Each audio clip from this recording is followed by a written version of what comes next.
à la chaîne de Mathématiques Sciences. Dans cette nouvelle vidéo pour les premières en spécialité mathématiques, je vous propose d'apprendre à résoudre une équation contenant donc une fonction exponentielle, et cette fois-ci donc dans l'ensemble des nombres réels. Okay. Alors, pour ceux qui sont chauds, vous pouvez mettre la vidéo en pause. Pour ceux qui sont moins, ne vous inquiétez pas, on va reprendre cette notion tranquillement, même si on l'a déjà abordé dans la vidéo de cours sur les propriétés analytiques de la fonction exponentielle. Donc là, on va reprendre encore à nouveau cette notion pour que ce soit bien clair pour vous, parce que c'est une notion qui est extrêmement importante, que ce soit pour la première ou même la terminale, donc et même pour l'objectif du bac. Donc il faut vraiment que vous soyez au point sur ces choses-là qui sont extrêmement importantes. Ok, donc c'est parti mon kiki. Donc on va la résoudre ensemble, cette petite équation.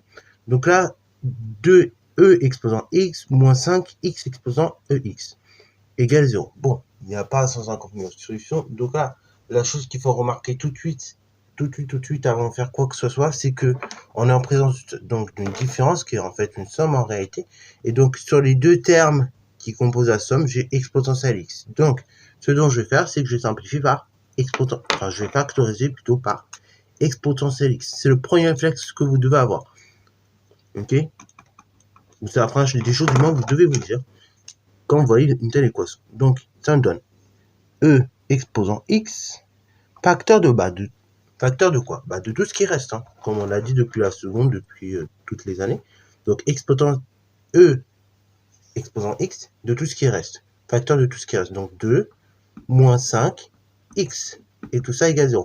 Ah bah tiens, je reconnais une équation que je sais mieux résoudre d'un coup. Une équation de produit nul. J'ai un facteur fois un autre, les deux égale 0.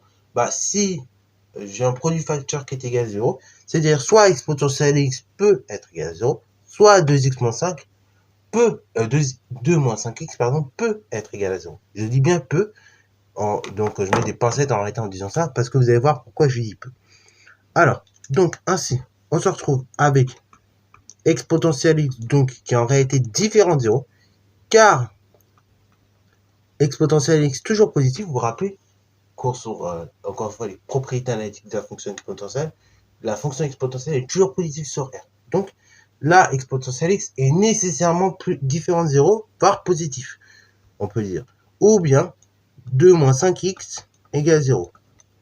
Ce qui équivaut à dire que exponentielle x, donc différent de 0, ou bien, tout simplement, moins 5x égale moins 2. Équivaut donc à dire que exponentielle x, c'est différent de 0, ou bien x égale moins 2 divisé par moins 5, 2 cinquièmes donc. Voilà, donc on arrive à l'unique solution de l'équation, qui est en réalité 2 cinquièmes. Et voilà, pour cette vidéo. Donc c'est la fin. J'espère qu'elle t'a plu. Si c'est le cas, n'hésite pas à la liker, commenter et bon, c'est à toi en mathématiques et en sciences.